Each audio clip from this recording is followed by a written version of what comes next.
Today I am getting my green beans prepped to be frozen. This is my first year of growing my own green beans, so it's been a learning experience. My husband and I love eating green beans. I think we probably eat them 3 to 4 times a week, so I decided to go ahead and try growing my own. It was a small first little harvest, but I'm proud of it. So I just washed and dried my beans. I let them dry there on that paper towel for probably about 20 minutes.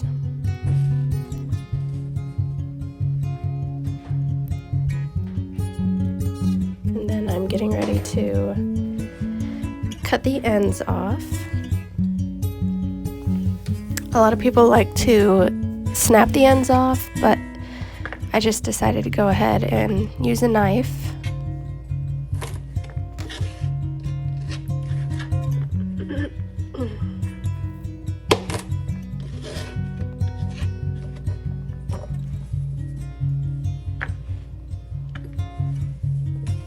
Another thing that a lot of people recommend that I didn't do is I didn't blanch my beans before packaging them. I read an article where a girl talks about how she doesn't ever blanch her beans, and she swears by it. She says that they taste just as good, they store in the freezer for just as long. So I decided to go ahead and try that. I was just cutting out a little blemish there.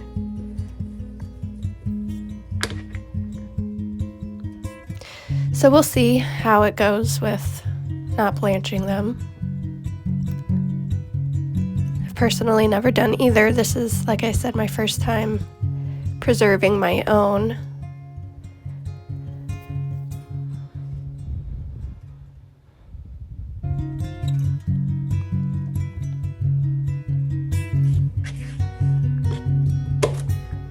Just finishing up the last little bit there. This bean, not that one, this one. This one had a really big blemish, and by the time I would have cut it all out, I would have cut half the bean out, so I just said forget it for that one.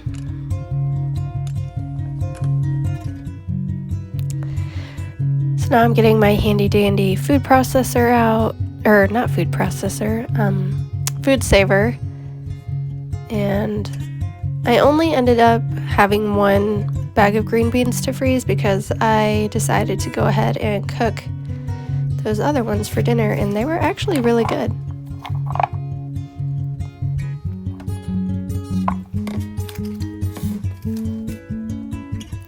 Alright, so this is the next day.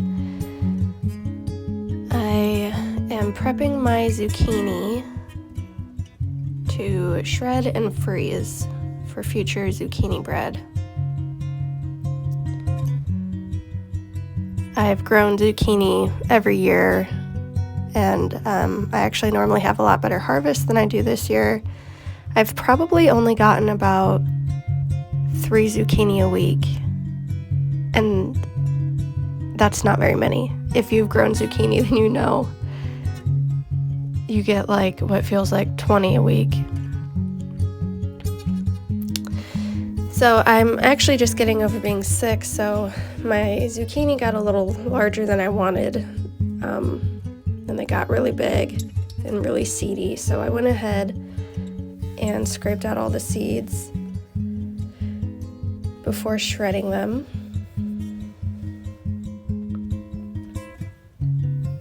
Had to take a little sip of liquid motivation there. And then I just go ahead and shred all those up.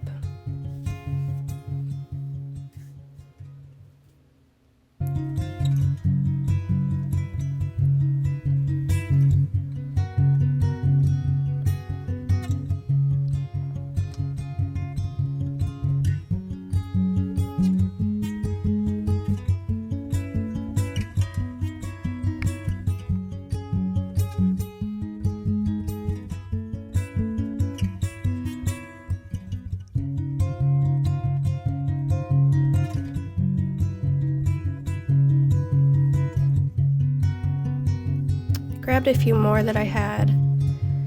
I was going to be saving them for the week for dinner, but I realized I probably wouldn't get to them before they went bad. So I added those to my pile.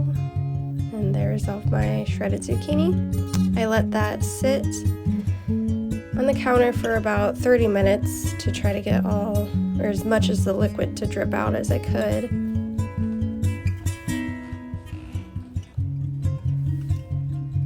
And then after about 30 minutes, I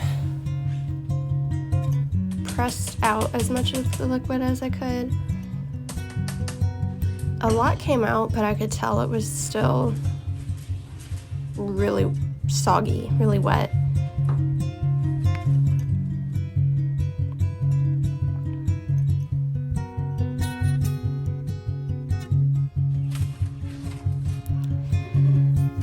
So I grabbed my food saver, aka my best friend. If you keep a stocked freezer full of meat and cheese and all that, then a food saver is a great investment. And if you have your own garden and you're preserving and freezing things, I highly recommend. You can always use freezers, Ziploc bags too, but if you have the funds to purchase a food saver, definitely recommend it.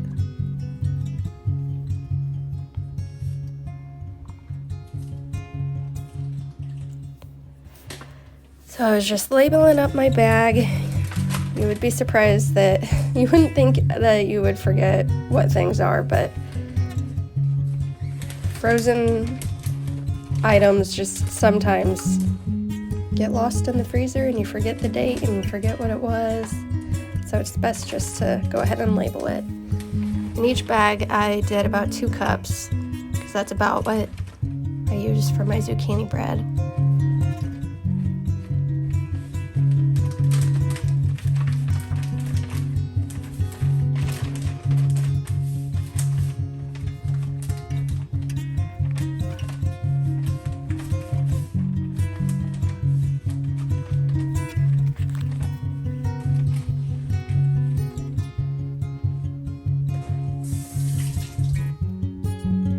This first time actually was a fail. I let the vacuum seal, or the vacuum run its full course, and it just compressed the zucchini and pulled all that juice out. And the seal wasn't able to heat up enough, and it didn't seal properly, so I had to redo that. Didn't let it squeeze the zucchini quite as much. I stopped it before the juices came out. And then went ahead and had it back, heat seal, and that ended up working out great. So I did that for the last couple of bags there.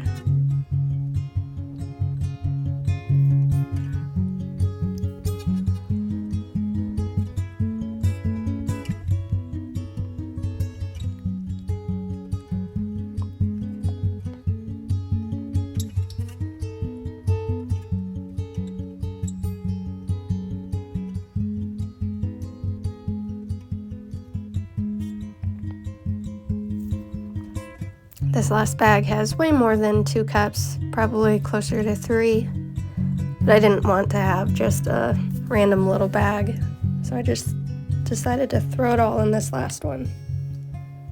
And there's my zucchini ready to freeze and make zucchini bread over the winter. Very excited. So the day after that, I went out and harvested my tomatoes. I had so many cherry tomatoes and I knew we would not be able to eat them all in salads or snacking. So I looked up what I could do with an abundance of cherry tomatoes, and cherry tomato pasta sauce popped up on my Pinterest and I decided to go for it. So I'm measuring out 5 cups of cherry tomatoes and washing them. I do organic gardening, so I just rinsed them off with water. I knew they weren't too dirty and I'm not really worried about it, so a little bit of water is enough for me.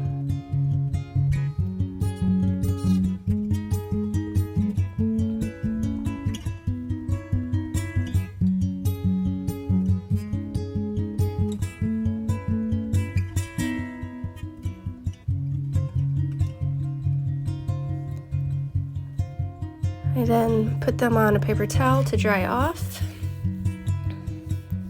and I destemmed them.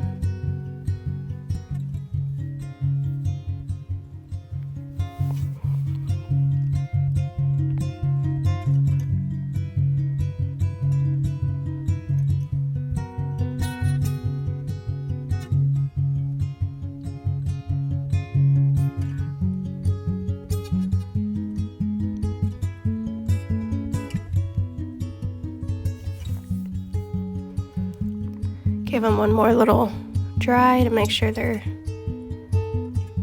ready to go. I preheated my oven to 425, got a baking pan out, olive oil, garlic powder, onion powder, and I went ahead and put the tomatoes on the baking sheet.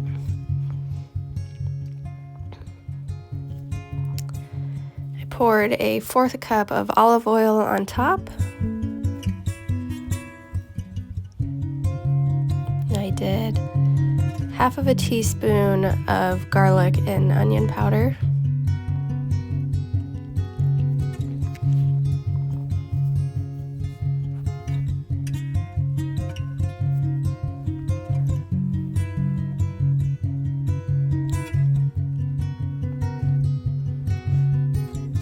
And salt and pepper.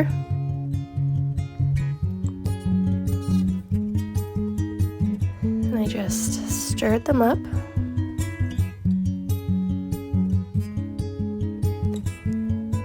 And then I put them in the oven to bake for 45 to 50 minutes.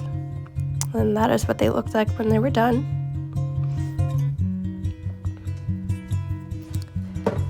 I then got out my NutriBullet and got them all ground up really smooth.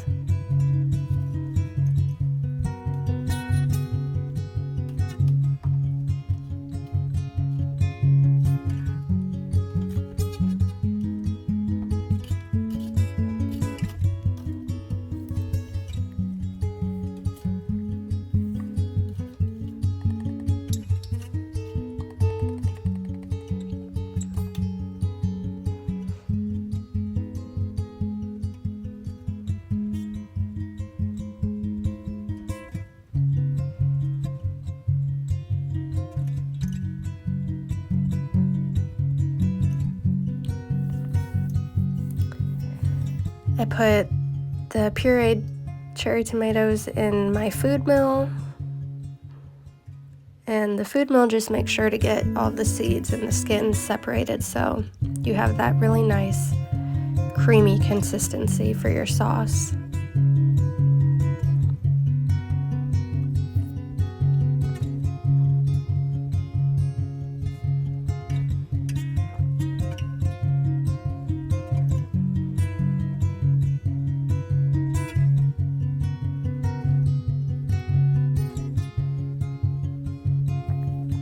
And that's what it looks like when it's all done.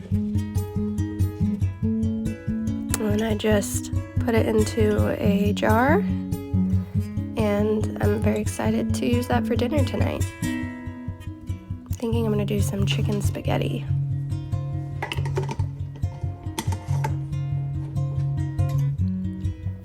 There's my sauce. Thanks so much for watching.